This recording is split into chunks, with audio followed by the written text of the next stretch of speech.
ঠিক এমন কইরা আমার অনেকের কাছ থেকে সব কিছু হাতায় নিছিলি, ঠিক এমন কইরা তোর কাছ থেকে আমি সব কিছু হাতায় নিছি। ম্যানেজার আঙ্কেল, মিস্টার রাতুল, এই মুহূর্তে আপনি এই বাড়ি ছেড়ে চলে যাবেন। তুমি এত নিষ্ঠুর, আমরা এই বছর কই যাবো? আপনি এক কাজ করেন, আপনি আজকে অন্তত 50 কোটি টাকার ব্যবস্থা করেন, আর বাকিটা পরিশোধের জন্য আপনাকে 7 দিনের সময় দেওয়া হবে। আরে ভাই, হঠাৎ করে একসঙ্গে 50 কোটি টাকা আমরা কোথায় পাবো? দেখুন, আমি আমার সমস্ত টাকা শালিমা বিল্ডার্সে ইনভেস্ট করেছি, আর আমরা বুঝতে পারিনি ওরা এইভাবে শর্তের মার পেছে ফেলে আমাদেরকে নিঃস্ব করে দিবে। আর এত তাড়াতাড়ি আমরা কিভাবে টাকা ম্যানেজ করব? আমি দিব।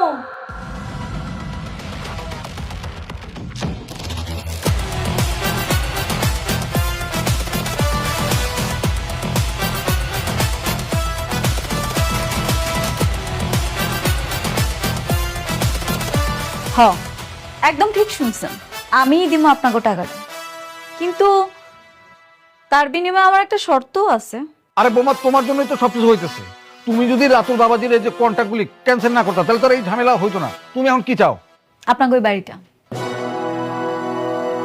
এই বাড়িটা যদি শালিমা গ্রুপের নামে করে দেন, তাহলে আমি 50 কোটি টাকা দিব। আপনি কিভাবে ভাবলেন যে এই বাড়িটা আপনার নামে লিখে দিব? দিবেন না? দিবেন না, আমার কোনো সমস্যা নাই। আপনি ঋণের দায়ে জেলে পচ্চা মরেন, তাইলে আমগো তো কিছু আসা যায় না, তাই না? জি ম্যাডাম। উনি তো ঠিক কথাই বলেছেন। আপনি যদি টাকা পরিশোধ করতে না পারেন, তাহলে তো ব্যাংক আপনার সকল সম্পত্তি ক্রয় করবে এবং নিলামে তুলে বিক্রি করে দেবে।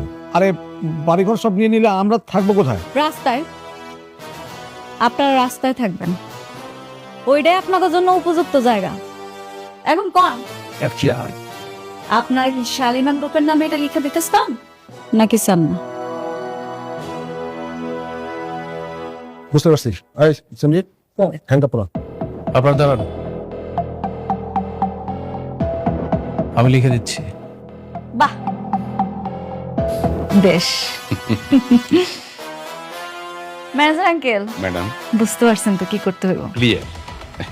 এখন ওনার কাছে যাইবেন, যেখানে যেখানে সাইন লাগবো সব জায়গায় সাইন নেবেন, নেওয়ার পরে টাকাটা ওনার কাছে বুঝাই দিন।